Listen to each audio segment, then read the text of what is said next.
வணக்கம். மதுரை மீனாள் சமையல் சேனலுக்கு உங்களை அன்புடன் அழைக்கின்றேன்.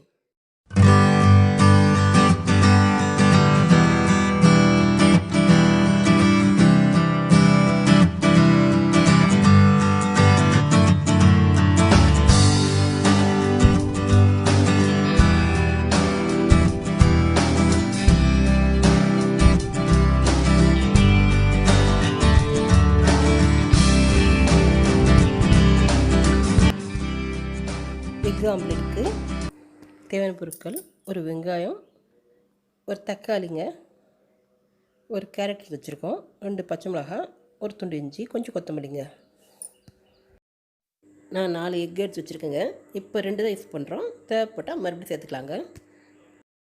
இந்த எக் ஆம்லெட் ரொம்ப டேஸ்டியாக இருக்கிறதுக்கு ஒரு சீக்ரெட் பொடி ரெடி பண்ண போகிறோம். அது என்னென்னா, மிளகு 1 டீஸ்பூன், சோம்பு 1 டீஸ்பூன், பூண்டு 7, சீரகம் 1 டீஸ்பூன், கருவேப்பிலை கொஞ்சம், முட்டை 2 எடுத்து வச்சுருக்குங்க. மசாலாவுக்கு தேவையானதை ஜாரில் சேர்த்துக்கலாங்க. அது கூடயே மல்லித்தூள் 1 டீஸ்பூன், மஞ்சத்தூள் ஒரு 1/2 டீஸ்பூன் போதுங்க. இந்த பொடி இந்த முட்டை ஆம்லெட்டுக்கு அவ்வளோ டேஸ்டியாக இருக்குங்க. நாம் இதை ட்ரையாக தான் அரைக்கணும், தண்ணி போடாமல் வச்சுக்கோங்க. கேரட்டை துருவியும் மற்ற காய்கறியில் பொடிசாக கட் பண்ணி எடுத்துக்கோங்க. மசாலா பொடியை நல்லா தூளாக அரைச்சிக்கலாங்க. நாம் இந்த வெஜ் ஆம்லெட்டுக்கு கடலை மாவு ஒரு கரண்டி அளவுக்கு சேர்க்க போகிறோம். அடித்து வச்சுருக்க முட்டையில் இப்போ கடலை மாவை தண்ணி கலந்து சேர்த்துக்கிட்டேங்க. கடலை மாவை நம்ம சேர்க்கும் போது எப்போவுமே அதில் அப்படி சேர்க்காம கரைச்சிட்டு சேருங்க, அப்போ கட்டி தட்டாது. இது இப்போ நல்லா 2ஐயும் சேர்த்து நல்லா அடிச்சுக்கலாங்க.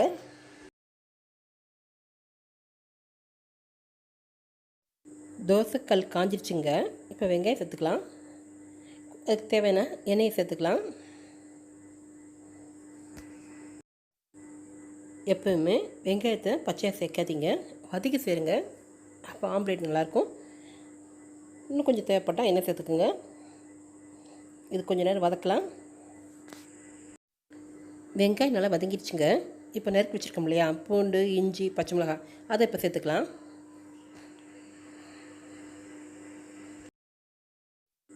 இஞ்சி பூண்டு சேர்க்குறதுனால டேஸ்ட்டாகவும் இருக்கும், அதே நேரம் வயிற்றுக்கு எந்த கெடுதலும் செய்யாதுங்க. கேஸ் ப்ராப்ளம் இல்லாமல் பார்த்துக்குங்க.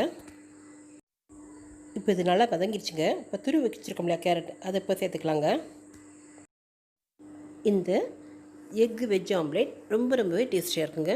இதை பார்த்துட்டு உடனே நீங்கள் செஞ்சு பாருங்கள். இப்போது மீதி உப்பையும் அது கூடயே தக்காளியும் சேர்த்துக்கலாம். இது எல்லாத்தையும் சேர்த்து நல்லா வதக்கலாம். பாருங்கள், நல்லா வதங்கியிருக்கு. ரெடி பண்ணியிருக்கிற முட்டையில் மசால் பொடியை சேர்த்துக்கலாம். நல்லா கலந்து விடலாம். எல்லாத்தையும் சேர்த்து நல்லா அடிச்சுக்கலாங்க. இப்போ இது ரெடி ஆயிடுச்சு. பாருங்கள், இதில் கொத்தமல்லி சேர்த்துக்கலாம்.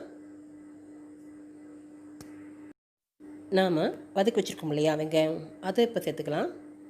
எல்லாத்தையும் சேர்த்து நல்லா ஒன்றா கலந்து விடலாங்க. நாம் இதை கலக்கும் போதே தக்காளியில் தோல் தனியாக பிரிஞ்சு வருங்க, அதை தனியாக எடுத்து வச்சிடலாங்க. இல்லைன்னா அது நறுக்குன்னு இருக்கும். தோசைக்கல்லில் தேவையான அளவுக்கு எண்ணெய் சேர்த்து இப்போ நம்ம ரெடி பண்ணியிருக்கிற முட்டைக்கலவையை இப்போ அப்படியே பரப்பிவிடலாம். சுற்றி எண்ணெய் விட்டு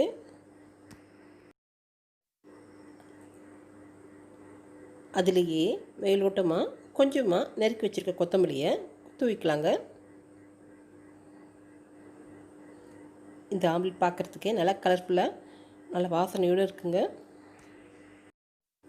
அடுப்பை சிம்மில் வச்சு விடணுங்க. கொஞ்ச நேரம் வேகட்டும்.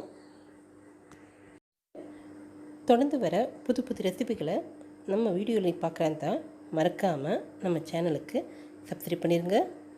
பண்ணிட்டீங்களா? ஆம்லெட் கீழே வெந்துருச்சுங்க. இப்போ திருப்பிக்கலாம்.